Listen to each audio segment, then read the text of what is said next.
Welcome back everyone, welcome to civil service study. 229 test complete हो गए थे UP PCS के। यह है टेस्ट नंबर 230। इंपॉर्टेंट होंगे प्रश्न। तो चलिए स्टार्ट करते हैं। इस टेस्ट में हम फोकस करने वाले हैं स्टेट वाला जो पोर्शन होता है ना संविधान में और कॉन्स्टिट्यूशन में। स्टेट वाला पोर्शन मतलब जो राज्य का विधानमंडल हो गया, स्टेट का जो हाई कोर्ट हो गया, गवर्नर हो गया, इससे प्रश्न बनते हैं पीसीएस की परीक्षा में। चलिए स्टार्ट करते हैं। क्वेश्चन नंबर 1 पर आ जाइए। विधान परिषद किसी साधारण विधेयक को निम्नलिखित में से किस अवधि तक रोक सकती है? विधान परिषद की बात हो रही है। हर स्टेट में तो होती नहीं है, गिने चुने 6-7 में है, पता ही होगा आपको। तो कितनी अवधि तक रोक सकती है और किसको रोकेगी? वो जो विधान सभा से होकर आएगा उसी को रोकेगी, किसी प्रस्ताव को, किसी कानून को। तो देखिए, एक तो नॉर्मल रोकती है, वो पहली बार जब आता है तो 3 महीने तक रोक सकती है। जब वो पूरा स्थापित करती है दोबारा उसको फिर से भेजती है विधान की परिषद, विधानसभा विधान परिषद में, तो एक और रोकती है 1 महीना। तो टोटल 4 हो गया। 4D C B। तो संविधान के अनुच्छेद 197 के तहत धन विधेयक से भिन्न कोई विधेयक है, यानी साधारण विधेयक की बात हो रही है, को विधान परिषद प्रथम बार में 3 महीने के लिए तथा विधान सभा द्वारा पूरा स्थापित किए जाने पर 1 माह के लिए और रोक लेती है वो। तो टोटल 4 हो गया। और धन विधेयक को कितने दिन तक रोक सकती है? 14 दिन तक, याद रखिएगा। सेंट्रल में भी यही है। धन विधेयक से रिलेटेड राज्यसभा लोकसभा का ही है, उसके ऊपर तो प्रभुत्व। चलिए क्वेश्चन नंबर 2। यदि बजट विधानसभा में पूरा स्थापित होने से पहले ही खुल जाए तो क्या होगा? क्या होगा? गोपनीयता ठेस हो गई, गोपनीयता भंग हो गई। तो क्या करें? मुख्यमंत्री त्यागपत्र देगा या फिर मंत्रिपरिषद को ही त्यागपत्र देना पड़ेगा? देखिए, इन दोनों को त्यागपत्र देने की आवश्यकता नहीं है। जो वित्त मंत्री है ना, जो लेकर आ रहा था, उसी की जिम्मेदारी हुई ना, वही देगा त्यागपत्र। C। तो राज्य के बजट को तैयार करने का कार्य किसका होता है? वित्त मंत्री और संबंधित मंत्रालय के अधिकारी, इन सब का होता है ना। देखिए, मंत्री अपने पद पर नियुक्त होने से पहले शपथ लेता है पद एवं गोपनीयता की। यदि बजट विधानमंडल में प्रस्तुत करने से पहले खुल जाए तो वित्त मंत्री को व्यक्तिगत जिम्मेदारी लेते हुए पद से त्यागपत्र देना पड़ेगा। आधिकारिक गोपनीय अधिनियम 1923 में दंड का प्रावधान है इसमें। क्वेश्चन नंबर 3 पर आ जाइए। भारत में राज्य विधान पालिकाओं का उच्च सदन कौन सा है? देखिए, जैसे केंद्र में उच्च सदन कौन सा है? राज्यसभा। निम्न सदन कौन सा है? लोकसभा। ऐसे नीचे होता है, नीचे विधानसभा निम्न सदन है, और जो विधान परिषद जो सारे स्टेट में होती नहीं है, जिनमें होती है वही उच्च सदन है। तो विधान पालिका परिषद A। तो संविधान के अनुच्छेद 168(2) के अनुसार राज्य की विधान पालिका एक सदनीय या फिर द्विसदनीय होगी। द्विसदनात्मक विधानमंडल की स्थिति में विधान पालिका परिषद उच्च सदन होगा और विधानसभा होगा निम्न सदन। क्वेश्चन नंबर 4 पर आ जाइए। कुछ स्टेटमेंट है यहाँ पर, कौन कौन से हैं? 2 स्टेटमेंट है, बताने के इनमें से कौन सा करेक्ट है, कौन सा करेक्ट है। पहला स्टेटमेंट है, भारत में किसी राज्य की विधान परिषद आकार में उस राज्य की विधानसभा के आधे से अधिक बड़ी हो सकती है। किसी राज्य का राज्यपाल उस राज्य की विधान परिषद के सभापति को नाम निर्देशित करता है। विधान परिषद के सभापति का नाम निर्देशित करता है। देखिए, पहला स्टेटमेंट भी ब्लंडर है, क्योंकि आधे से अधिक नहीं होगी, गलत है स्टेटमेंट। आधे से अधिक नहीं होगी, 1/3, कितनी? 1/3। दूसरा भी गलत है। विधान परिषद के सभापति उपसभापति को तो वो खुद ही चुनते हैं ना, राज्यपाल क्या करेंगे इसमें? गलत है, कोई भी सही नहीं है। D है इसका आंसर, उपरोक्त में से कोई नहीं। तो देखिए, अनुच्छेद 170 के अनुसार किसी राज्य के विधान सभा में 500 से अधिक तथा 60 से कम सदस्य नहीं होंगे। अनुच्छेद 171(1) के अनुसार विधान परिषद की सदस्य संख्या उस राज्य की विधानसभा के सदस्यों की कुल संख्या के 1/3 से अधिक नहीं होगी, ना कि आधे से अधिक, लेकिन किसी भी दशा में 40 से कम नहीं होनी चाहिए। बात करें दूसरे वाले स्टेटमेंट की, तो अनुच्छेद 182 के अनुसार विधान परिषद के सभापति और उपसभापति का निर्वाचन विधान परिषद करती है, राज्यपाल का इसमें कोई रोल नहीं है।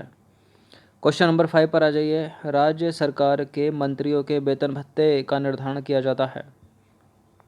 मुख्यमंत्री करेगा, राज्यपाल करेगा, मुख्य सचिव करेगा, राज्य विधानसभा करेगी। तो यही करता है ना राज्य विधानमंडल, जैसे वहाँ सेंट्रल में संसद करती है। तो देखिए, अच्छा, राज्य विधानसभा क्यों लिखा है यहाँ पर? क्योंकि हर स्टेट में विधान परिषद नहीं होती है, राज्य विधानमंडल भी आ सकता है लिखा हुआ। तो देखिए, राज्य सरकार के मंत्रियों के वेतन भत्तों का निर्धारण अनुच्छेद 164(5) के तहत राज्य विधानमंडल द्वारा विधि बनाकर किया जाता है। क्वेश्चन नंबर 6 पर आ जाइए। निम्नलिखित कथनों पर विचार करना है। दो स्टेटमेंट है यहाँ पर, बताने के इनमें से कौन सा करेक्ट है। पहला स्टेटमेंट है, किसी राज्य के मुख्य सचिव को उस राज्य के राज्यपाल द्वारा नियुक्त किया जाता है। स्टेट सेक्रेटरी की बात हो रही है। स्टेट सेक्रेटरी राज्यपाल, और सेंट्रल में होम सेक्रेटरी कौन? प्रेसिडेंट। करेक्ट है पहला स्टेटमेंट। राज्य में मुख्य सचिव का कार्यकाल नियत थोड़ी है, सरकार बदलने के साथ बदलेगा, मतलब में भी अधिकतर वैसे ही बदलता है, तो गलत है। दूसरा वाला स्टेटमेंट, केवल पहला वाला करेक्ट है। तो राज्य के मुख्य सचिव की नियुक्ति उस राज्य के राज्यपाल द्वारा मुख्यमंत्री की सलाह पर की जाती है। सामान्यतः उसकी नियुक्ति प्रशासनिक पदों पर कार्य के विशेष अनुभव, प्रशासनिक प्रतिष्ठा में वरीयता आदि के आधार पर किया जाता है। मुख्य सचिव का कार्यकाल नियत नहीं होता, नियत मतलब निश्चित नहीं होता। क्वेश्चन नंबर 7 पर आ जाइए। निम्नलिखित में से कौन एक राज्य की आकस्मिक निधि की स्थापना के लिए उत्तरदायी है? किसी राज्य का विधानमंडल, संसद, राष्ट्रपति। देखिए, राज्य की आकस्मिक निधि बनानी है तो राज्य का विधानमंडल ही बनाएगा ना। केंद्र की बनानी है तो कौन बनाएगा? संसद बनाएगी। तो देखिए, संविधान के अनुच्छेद 267(2) के तहत ये प्रावधान है कि राज्य का विधानमंडल विधि द्वारा एक आकस्मिक निधि की स्थापना कर सकेगा। क्वेश्चन नंबर 8 पर आ जाइए। उच्च न्यायालय के न्यायाधीशों के वेतन भत्ते कहाँ से दिए जाते हैं, बताइए। हाई कोर्ट के जज के वेतन भत्ते कहाँ से दिए जाते हैं? भारत की समेकित निधि से थोड़ी दिए जाते हैं। फिर कहाँ से दिए जाते हैं? राज्य की समेकित निधि से दिए जाते हैं ना।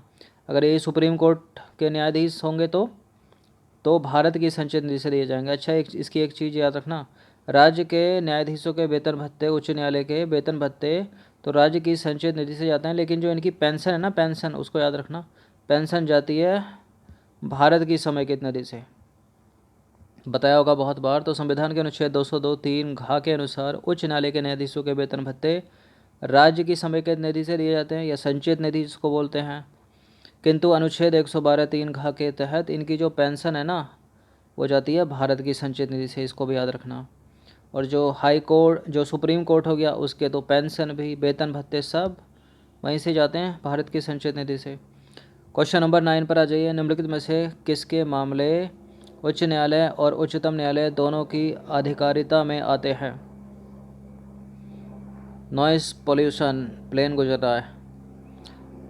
निम्नलिखित में से किसके मामले उच्च न्यायालय और उच्चतम न्यायालय दोनों की अधिकारिता में आते हैं? ये आते हैं मूल अधिकारों का संरक्षण 226 के तहत आप जा सकते हो हाई कोर्ट, और आर्टिकल 32 के तहत आप जा सकते हो सुप्रीम कोर्ट, अगर आपके फंडामेंटल राइट्स का हनन करता है तो कोई। अगर राज्यों का परस्पर विवाद होगा तो ये तो सुप्रीम कोर्ट में जाएगा, केंद्र राज्यों के बीच विवाद होगा तो सुप्रीम कोर्ट में जाएगा। वो पढ़ाया है ना, इसका मूल अधिकार क्षेत्र है सुप्रीम कोर्ट का, ओरिजिनल ज्यूरिसडिक्शन। संविधान का उल्लंघन करोगे तो सुप्रीम कोर्ट। तो देखिए, मूल अधिकारों का संरक्षण सुप्रीम कोर्ट और हाई कोर्ट दोनों के अधिकार के अंतर्गत आता है। अतः इस हेतु सुप्रीम कोर्ट का अनुच्छेद 132 के अंतर्गत और हाई कोर्ट को 226 के अंतर्गत रिट जारी करने की शक्ति है। क्वेश्चन नंबर 10 पर आ जाइए। एक ऐसी याचिका जो न्यायपालिका द्वारा जारी की जाती है तथा जिसमें कार्यपालिका से कहा जाता है कि वह ऐसा कार्य करे जो उसे प्रदत्त शक्तियों के अंतर्गत करना चाहिए, उस रिट याचिका को क्या कहते हैं? बताइए, क्या कहते हैं इसको? प्रोहिबिशन, मैंडेमस, हैबिस कॉर्पस तो है नहीं ये, कोवारंटो, क्या है इसका आंसर? एक ऐसी याचिका जो न्यायालय द्वारा जारी की जाती है तथा जिसमें कार्यपालिका से कहा जाता है कि वह ऐसा कार्य करे जो उसे प्रदत्त शक्तियों के अंतर्गत करना चाहिए था, उस रिट याचिका को क्या कहोगे? Option number B, mandamus. तो परमादेश, परमादेश का आशय हम आदेश देते हैं कि इस प्रकार इस याचिका द्वारा कार्यपालिका से उस कार्य को करने के लिए कहा जाता है जो उसे प्रदत्त शक्तियों के अंतर्गत करना चाहिए। 5 प्रकार की रिट निकालते हैं ये हाई कोर्ट, सुप्रीम कोर्ट, याद रखना। क्वेश्चन नंबर 11 पर आ जाइए। निम्नलिखित में से कौन सा राज्य के उच्च न्यायालय का मुख्य क्षेत्राधिकार नहीं है? किसी स्टेट का हाई कोर्ट को अपीलीय क्षेत्राधिकार है, निरीक्षण का क्षेत्राधिकार है, प्रारंभिक क्षेत्राधिकार है, यानी स्टेट के पास भी, स्टेट हाई कोर्ट के पास भी ओरिजिनल ज्यूरिसडिक्शन है, लेकिन परामर्श से संबंधित क्षेत्राधिकार नहीं है। वो तो 143 के अंतर्गत सुप्रीम कोर्ट के पास है ना। तो भारतीय संविधान के अनुसार परामर्श संबंधित क्षेत्राधिकार अनुच्छेद 143 के तहत मात्र सर्वोच्च न्यायालय का ही है। बाकी इसको तो पता ही होगा, बहुत बार बताया कि 143 के तहत सुप्रीम कोर्ट से सलाह मांग सकते हैं राज्य का सेंट्रल का कौन, राष्ट्रपति। लेकिन इस तरह की कोई सलाह अगर सुप्रीम कोर्ट के द्वारा दी जाती है तो ना तो प्रेसिडेंट उसको मानने के लिए बाध्य हैं, और अगर प्रेसिडेंट मांगते हैं कोई सलाह तो ना तो सुप्रीम कोर्ट बाध्य है इस चीज़ को। ये तो बहुत बार बताया होगा। क्वेश्चन नंबर 12 पर आ जाइए। निम्न में से कौन सा एक रिट न्यायालय में कार्यवाही लंबित होने की दशा में लागू की जाती है? कौन सी रिट है वो जो न्यायालय में कार्यवाही लंबित होने की दशा में लागू की जाती है? ऑप्शन नंबर सी, उसको बोलते हैं प्रोहिबिशन, प्रतिषेध। तो प्रतिषेध रिट न्यायालय में कार्यवाही लंबित रहने की दशा में लागू की जाती है जब निचला न्यायालय अपने अधिकार क्षेत्र से बाहर किसी वस्तु पर सुनवाई करता है तो ऊपरी न्यायालय प्रतिषेध रिट जारी करके मामले को अपने पास मंगा लेता है। क्वेश्चन नंबर 13 पर आ जाइए। अंडमान एवं निकोबार द्वीप पर निम्नलिखित में से किस उच्च न्यायालय का क्षेत्राधिकार है? देखिए सुप्रीम कोर्ट, ये जब पढ़ाया था ना, supreme court, high court, UPSC civil services के लिए जो टेस्ट सीरीज़ कराई थी उसमें पूरा कवर कराया, उनको देख लीजिएगा एक बार। देखिए जितने भी यूपी पीसीएस वाले हैं वो यूपीएससी सिविल सर्विसेज की जो टेस्ट सीरीज़ चल रही है उसको एक बार ज़रूर देखा करें, कम से कम एक बार। मोस्ट इम्पॉर्टेंट है वो, क्योंकि स्टैटिक बदलेगा तो है नहीं, चाहे वो डी ग्रुप का हो या ए ग्रुप का हो, जीएस तो सेम रहेगी ना, पॉलिटी तो वही रहेगी ना।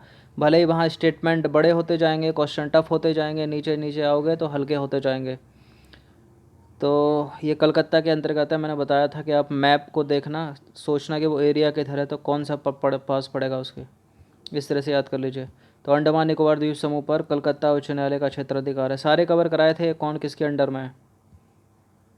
केंद्र सरकार व राज्यों के मध्य आर्थिक संबंधों की विवेचना की गई है, कौन से अनुच्छेद में की गई है? अनुच्छेद 268 से लेकर 281 के अंतर्गत की गई है। तो केंद्र सरकार तथा राज्यों के मध्य आर्थिक संबंधों की विवेचना भारतीय संविधान के अनुच्छेद 268 से 281 के अंतर्गत की गई है। इनमें वित्त स्रोतों का वितरण साम्यपूर्ण बनाने के लिए एक जटिल तंत्र की रचना की गई है तथा साथ ही यह भी सुनिश्चित किया गया है कि यह विभाजन स्थायी न हो तथा निश्चित अंतराल पर उसका पुनर्विलोकन और समायोजन किया जाए। क्वेश्चन नंबर 15 पर आ जाइए। 15वां प्रश्न, अंतिम प्रश्न है ये। भारतीय संविधान का अनुच्छेद 249 संबंधित है, किससे संबंधित है? राष्ट्रपति की आपातकालीन शक्तियों से संबंधित नहीं है ये, लोकसभा के विघटन से, संसद की प्रशासनिक शक्तियों से, या फिर राज्य सूची के विषय के संबंध में संसद की विधायी शक्तियों से, किससे है? भारतीय संविधान का अनुच्छेद 249, ऑप्शन नंबर क्या है इसका आंसर का? डी में क्या है? राज्य सूची के विषय के संबंध में संसद की विधायी शक्तियाँ। तो भारतीय संविधान का अनुच्छेद 249 249 राज्य सूची के विषय के संबंध में संसद की विधायी शक्तियों से संबंध रखता है। इसके तहत राष्ट्र हित में किसी विषय पर राज्यसभा के विशेष बहुमत द्वारा समर्थित किसी प्रस्ताव के पश्चात संसद उसके राज्य सूची में होने पर भी उस पर विधि बना सकती है, यानी कानून बना सकती है। तो देखिए जो यूपी पीसीएस में या किसी भी स्टेट पीसीएस में जो पॉलिटी वाला पोर्शन आता है उसमें एग्जामिनर अधिकतर, चाहे वो उत्तराखंड पीसीएस हो या यूपी पीसीएस हो, उन्हीं प्रश्नों को मतलब अधिकतर सेट करता है जो संबंध रखते हैं। जैसे स्टेट का राज्य विधानमंडल हो गया, किसी राज्य का राज्य विधानमंडल, उसमें राज्यपाल के कर्तव्य, कुछ ऐसे विधेयक होते हैं जिनको राज्यपाल राष्ट्रपति के समक्ष रखता है, इनसे संबंधित आर्टिकल को पूछ लेते हैं। ठीक है, तो इस पोर्शन को देख लीजिएगा ज़रा। धन्यवाद।